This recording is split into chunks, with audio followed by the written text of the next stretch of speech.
Krievijas medijos tiek apgalvots, ka Latvija nav piederīga Eiropai, bet gan ir tilts starp Eiropu un Krieviju, gan vēsturiski, gan arī mūsdienās.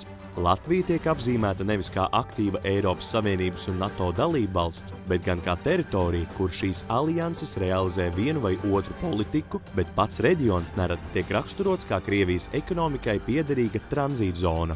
Latvija tiek attēlota kā neitrāla josla vai buferzona, uz kuru arī Krievijai ir tiesības pieteikt pretenzijas. Patiesībā jau kopš pirmo cilvēku ierašanās Baltijas teritorijā Latvija ir iekļāvusies Eiropas vēsturiskos procesos. Auklas keramikas kultūra, no kuras laika gaitā attīstījušās arī baltu ciltis, aptvēra plašu centrāla Eiropas reģionu. Arī vikingu laikmetā, jau 9. gadsimtā, kurši aktīvi iesaistījās Ziemeļa Eiropas politiskajos procesos. Tomēr visizteiktāk Latvijas Eiropas piederība nostiprinājās 13. gadsimtā līdz ar rietumu kristietības ienākšanu. Viduslaiku Livonijas teritorija bija tiešā Romas pāvesta pakļautībā, bet Krievija kopš 11. gadsimta vidus lielās schizmas attīstījās austrumu kristīgās baznīcas ietekmē. Tas bija pirmais brīdis, kad skaidri norobežojās procesi Eiropā no procesiem Krievijā. Otrais bija mongoļu iebrukums 13. gadsimtā, kas atrāva Krieviju no Eiropas procesiem uz 3 gadsimtiem. Pēc Krievijas atbrīvošanās no mongoļu jūga bija vairāki tās eiropeizācijas mēģinājumi. Cars Pēters I, kurš 1710. gadā iekaroja Vidzemi, centās reformēt Krieviju pēc Eiropas parauga.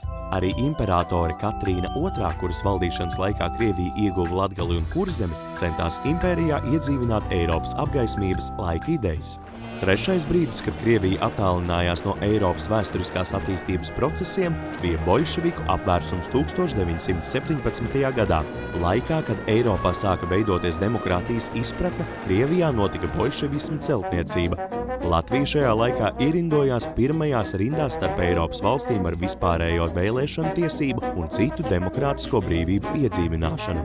Pat padomju okupācijas gados Baltija nezaudēja atšķirības no Krievijas ar savām tradīcijām, citādo kultūru, mentalitāti un demokrātijas pieredzi. Arī šobrīd Latvija ir aktīva Eiropas politisko procesu dalībniece.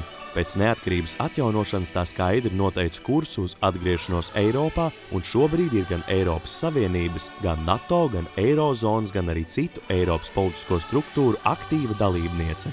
2014. gadā Rīga kļuva par Eiropas kultūras galvaspilsētu, bet nākamajā gadā Latvija bija Eiropas Savienības padomes prezidējošā valsts.